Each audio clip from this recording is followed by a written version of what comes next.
Hello friends, Shri kitchen ಚಾನಲ್ಗೆ ಸ್ವಾಗತ. ಈ ದಿನ ನಾನು ಮಾವಿನಕಾಯಿ ಚಿತ್ರಾನ್ನ ಮಾಡ್ತಾ ಇದ್ದೀನಿ. ಬನ್ನಿ ಹೇಗೆ ಮಾಡೋದು ಅಂತ ನೋಡೋಣ. ನೀವಿನ್ನೂ ನಮ್ಮ ಚಾನಲ್ ಸಬ್ಸ್ಕ್ರೈಬ್ ಆಗಿಲ್ಲ ಅಂದರೆ ಸಬ್ಸ್ಕ್ರೈಬ್ ಮಾಡ್ಕೊಳ್ಳಿ.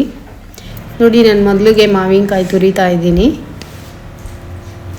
ಮೊದಲಿಗೆ ನಾನು ಬಾಣಲೆಗೆ ಆಯಿಲ್ ಹಾಕ್ಕೋತೀನಿ.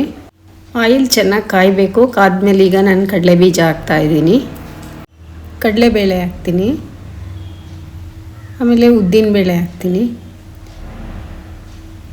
ಈಗ ನಾನು ಜೀರಿಗೆ ಹಾಕ್ಕೋತೀನಿ, ಆಮೇಲೆ ಸಾಸಿವೆ ಹಾಕ್ತೀನಿ. ಅದೆಲ್ಲ ಎಣ್ಣೆಯಲ್ಲಿ ಸಿಡಿಬೇಕು. ಈಗ ನಾನು ಕರಿಬೇವಿನ ಸೊಪ್ಪು ಮತ್ತು ಜಜ್ಜಿರೋದು ಶುಂಠಿ ಬೆಳ್ಳುಳ್ಳಿ ಮತ್ತು ಹಸಿಮೆಣ್ಸಿನ್ಕಾಯಿ, ಒಣಮೆಣ್ಸಿನ್ಕಾಯಿ ಎರಡೂ ಹಾಕ್ತಾಯಿದ್ದೀನಿ. ಆಮೇಲೆ ಕಟ್ ಮಾಡಿರೋ ಈರುಳ್ಳಿ ಹಾಕಿದ್ದೀನಿ. 2 ಮಿನಿಟ್ಸ್ ಅದೆಲ್ಲ ಚೆನ್ನಾಗಿ ಎಣ್ಣೆಯಲ್ಲಿ ಫ್ರೈ ಆಗಬೇಕು.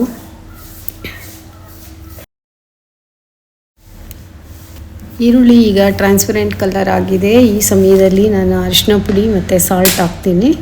ಇದನ್ನೆಲ್ಲ ಫ್ರೈ ಮಾಡ್ಕೋಬೇಕು. ಇದು ಮಾವಿನಕಾಯಿ ಸೀಸನ್ ಆಗಿರೋದ್ರಿಂದ ಮಾವಿನಕಾಯಿ ಚಿತ್ರಾನ್ನ ಎಲ್ಲ ಚೆನ್ನಾಗಿರ್ತೈತೆ. ನೋಡಿ, ಈಗ ನಾನು ಮಾವಿನಕಾಯಿ ತುರಿ ಹಾಕ್ತಾಯಿದ್ದೀನಿ, ಆಮೇಲೆ ತೆಂಗಿನಕಾಯಿ ತುರಿ ಹಾಕ್ತೀನಿ. ಅದೆಲ್ಲ ಚೆನ್ನಾಗಿ ಒಂದು ಸರ್ತಿ ಮಿಕ್ಸ್ ಮಾಡ್ಕೊಳ್ಬೇಕು.